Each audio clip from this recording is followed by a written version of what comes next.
In this video, I will let you hear what Errol Spence Jr. said at his media day about an undisputed fight with Terence "Bud" Crawford. Without further ado, roll the clip. Assuming all goes according to plan against YORDENIS Ugas, and you have your hand raised on Saturday, April 16th on Showtime pay-per-view at AT&T Stadium, is a matchup against Terence Crawford in the near future? I think so. I'm hopeful that, it can happen. I had 3 belts. He had his belt. So, that'll be the ultimate goal. And I feel like that'll be the biggest fight in sports, for the undisputed crown and us 2 top 5, best pound fighters in the world. So, I think that's a huge fight, especially us in our prime. I think, he's going to be a great fighter. So, I'm hoping that can happen. But like I said, not looking past the Ugas at all. That's my main priority.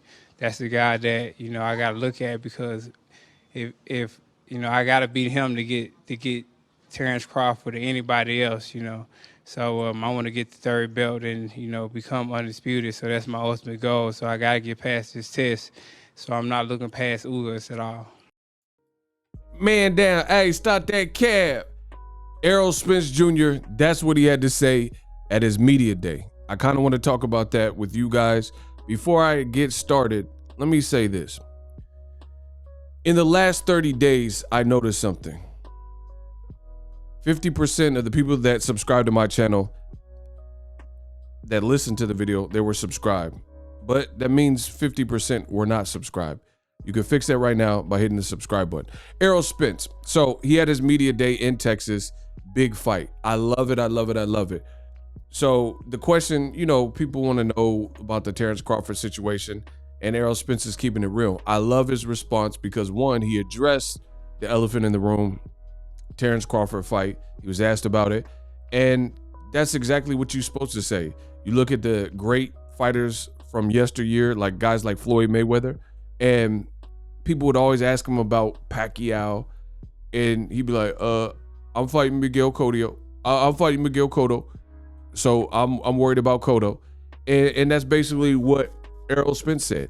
He did address Terence Crawford and say he wants that fight.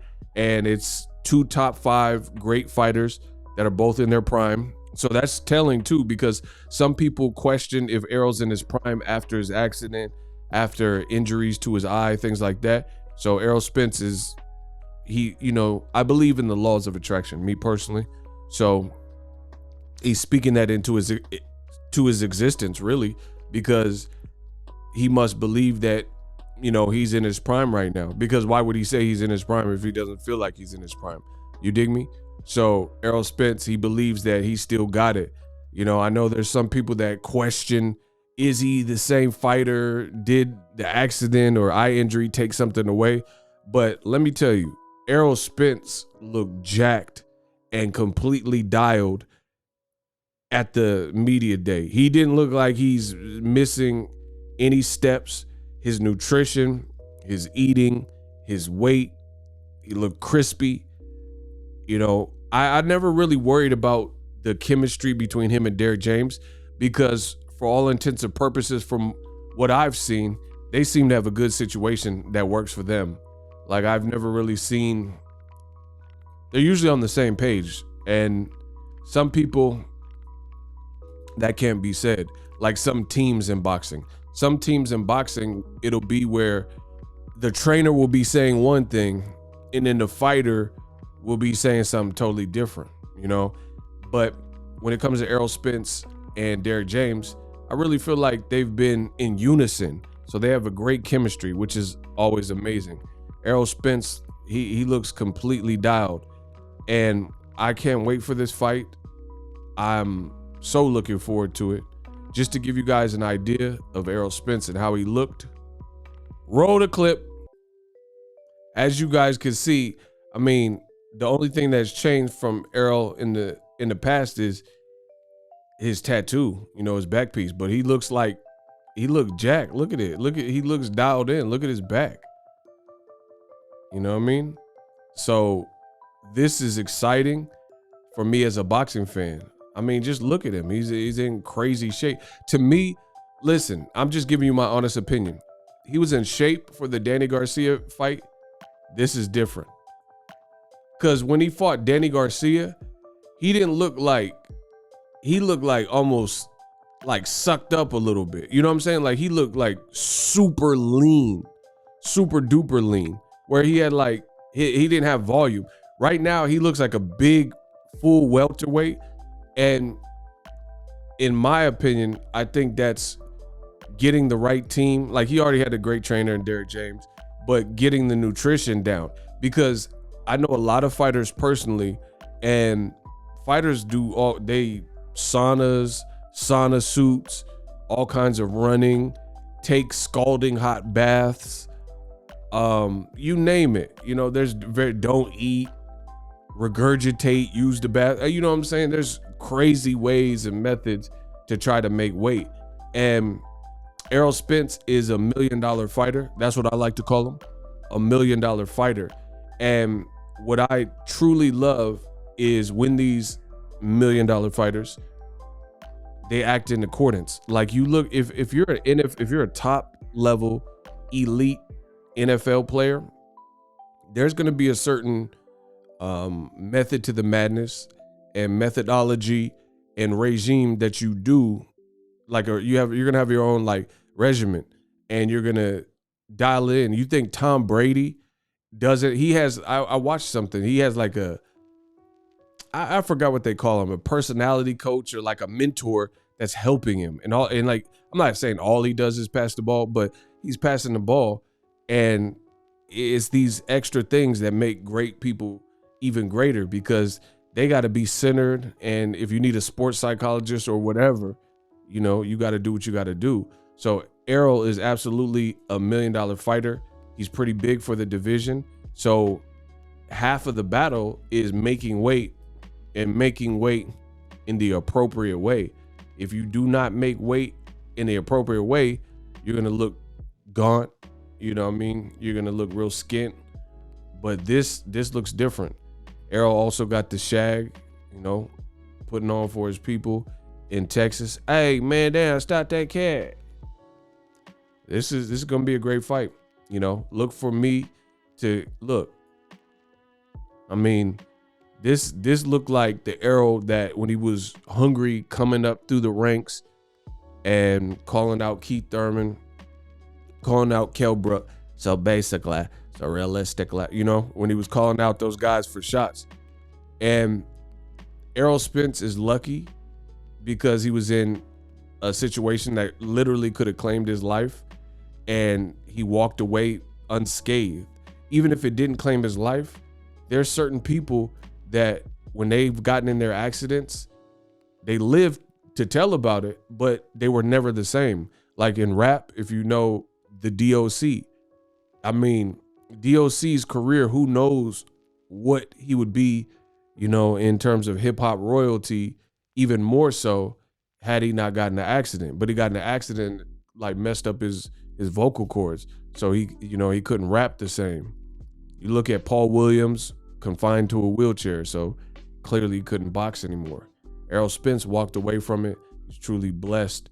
And, you know, I think, you know, I've watched a lot of content, and the people that have those near-death experiences, it's like it changes you, because you have no choice but to think, man, I almost died, or this almost claimed me, this sickness, this. So it's like you have no choice but to appreciate when, like, I've been in the hospital before, and when you get to go outside, you start looking at everything, clouds, trees, birds. Like Lil Uzi, you be like, oh, I seen a tree today. Like everything feels great. Like just breathing oxygen outside, being able to go to Chipotle or, you know, get some food on your own without the nasty hospital food. You know, it's crazy. So you really gain an appreciation when you go through something that tragic. And I can attest to that. I've never been in his exact situation, but I've had different things that could have claimed my life. You know what I mean? So I'm proud of Errol Spence. He's answering the questions like a consummate professional. He did address the Terence Crawford, but ultimately there's only so much that he can even say, because he says his focus is on Ugas. You got no choice but to respect that. Ugas is not for play. Ugas is not a joke. Ugas is coming off the best win of his whole career. I thought he beat Sean Porter for the record, but they didn't give him the win. They said he lost that fight. So on paper, the fight that he won that meant the most for his career against a Hall of Famer, Manny, it's up to my promoter. I was going to fight that. That's the fight he's coming off of. He's extremely dangerous and he's intelligent. This is going to be a great fight, yo. Errol Spence looks definitely focused, tunnel vision. And, you know, he did mention fighting Terence Crawford. You know, I don't, on my channel, I run things different than a lot of people, but I do what works for me, and I'm never going to derive from that. I respect what Errol Spence said and what he did. I don't even want to talk too much, even though the title's about what he said about Terence Crawford. I can't disrespect Ugas in that way. Even Terence Crawford, the great Terence Crawford, did a recent interview and said, I'm picking Errol ever so slightly. I'm just paraphrasing. He said, I'm picking Errol ever so slightly. Ugas is a live dog and it should be a great fight. And don't sleep on Ugas. He has the skills to get that done, right? So April 16th, all eyes on that fight. Errol Spence, I respect. He's pulling out all the stops and it does not look like he's cutting any corners. His nutrition, his fitness, his mindset from, you know, the content that I've heard. They got the all access. I think they just dropped. So this is great stuff. This is the great. He says, me and Terence Crawford, we top 5. We in our primes. I'm going after a 3rd belt. And if you listen to the clip I just played at the beginning, if not, rewind it. Because the clip I played at the beginning with Errol Spence talking about it, he says, I have 3 belts. This is, to me, this is deliberate. That wasn't an accident. These fighters are crazy.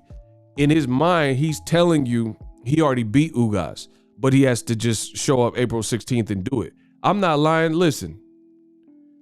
And against Yordenis Ugas, and you have your hand raised on Saturday, April 16th on Showtime pay-per-view at AT&T Stadium. Is a matchup against Terence Crawford in the near future? I think so. I'm hopeful that, you know, it can happen. You know, I had 3 belts. You know, He said, I told you, I don't be lying on my channel. Smash the like button. Y'all better subscribe. This month is lit for boxing. He said, I have 3 belts. He only has 2 belts, but he's fighting a guy. So he's locked in. He's on the Kobe Bryant, Black Mamba mentality. He said, I have 3 belts.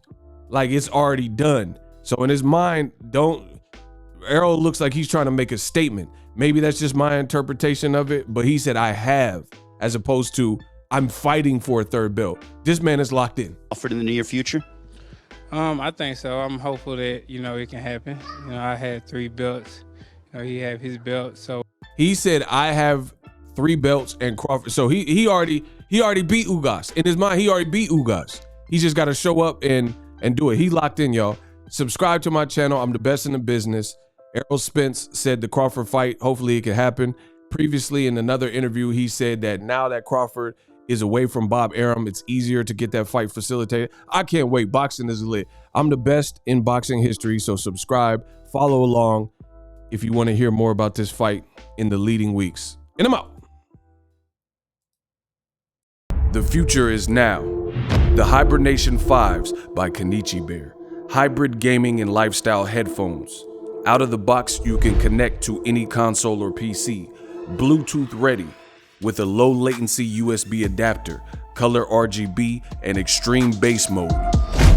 The Hibernation 5s adjust to you. Whether you need a gaming, travel, gym, or lifestyle headphones, the Hibernations got you covered. The new Hibernation 5s, link in the description. Customize the way you hear the world. Welcome to the nation. Are you tired of your YouTube videos not getting any views? Well, consider TubeBuddy. I've used TubeBuddy for years to scale up my YouTube channel. Now we're sitting over 200,000 subscribers. TubeBuddy is a browser extension that offers a ton of built-in productivity and time-saving services to take your channel to the next level. Use my link in the description to get started with TubeBuddy and level up your channel faster. We work.